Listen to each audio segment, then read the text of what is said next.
সম্মানিত ভিউয়ার, আসসালামু আলাইকুম। ভিডিওতে যে গরুটি দেখছেন, একটা মারাত্মক বিপদগামী অবস্থায় ছিল গরুটি। প্রায় 3 ঘন্টা আগে থেকে একটা বড় সাইজের পেয়ারা গলায় আটকে গেছিলো। তো আমরা এসে দেখলাম, পর্যবেক্ষণ করলাম, চেষ্টা করলাম। অ্যাটলিস্ট আল্লাহ পাক গরুটাকে বাঁচাই দিল। পেয়ারাটা একটু কায়দা করে আমরা সবশেষে সফল হলাম।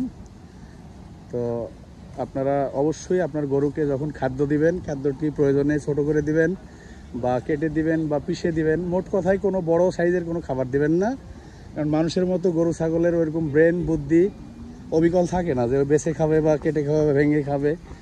এই বিষয়গুলো অবশ্যই ফলো রাখবেন আপনারা। তো প্রায় একটা 500 গ্রাম সাইজের পেয়ারা এখানে আটকে ছিল। তো এটা আমরা আমাদের মতো করে নামানোর চেষ্টা করছি এবং অ্যাটলিস্ট সফল হয়েছি।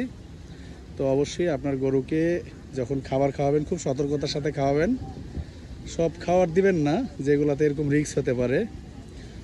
আর আরেকটি ব্যাপার, আপনার গরুকে রেগুলার কৃমির ডোজ করবেন। প্রতি 3 মাস অন্তর অন্তর 3 মাস অন্তর অন্তর কৃমির ডোজ করবেন, কৃমির ইঞ্জেকশন দেবেন। ঠিক 15 দিন পরে ট্যাবলেট দেবেন। এই যে গরুটি প্রায় 1.5-2 ঘন্টা থেকে বিপাকীয় অবস্থার এমন একটা অবস্থা, বিপাকীয় পরিপাকতন্ত্রের এমন একটা ঘটনা ঘটে গেছিল, গরুটি পেশাব পায়খানা সব বন্ধ ছিল। কিন্তু তো আল্লাহর অশেষ কৃপায় আমরা পেয়ারাটি গলা থেকে নিচে অপসারণ করাইতে সক্ষম হয়েছি।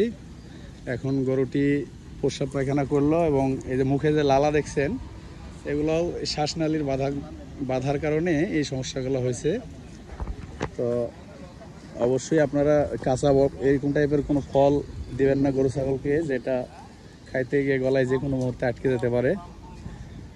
দেখেন, তো আল্লাহর কাছে অশেষ মেহেরবান যে আল্লাহ খুব ইজিলি এই অবলা প্রাণীটাকে বাঁচাই দিছে।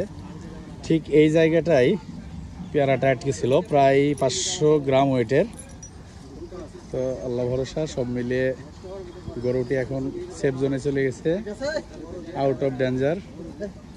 তো আপনারা সকলে আমাদের জন্য দোয়া করবেন। আমাদের প্রত্যেকটি ভিডিও দেখে লাইক কমেন্ট শেয়ার করে আমাদের পাশে থাকবেন এবং যেভাবে আমাদেরকে উৎসাহিত করছেন এভাবে উৎসাহিত করবেন। আমরা আপনাদের জন্য প্রতিনিয়ত এরকম এক একটি কন্টেন্ট, প্রয়োজনীয় এবং গুরুত্বপূর্ণ কন্টেন্ট দিব এবং এই ব্যাপারে কথা বলার চেষ্টা করব।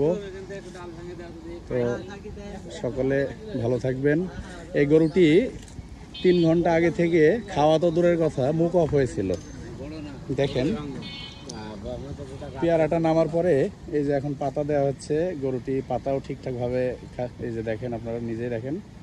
তো গরুটি এখনও কিন্তু আতঙ্কিত হয়ে আছে। প্রায় 3 ঘন্টার উপরে শ্বাসনালীতে এরকম বাধাগ্রস্ত হয়েছিল।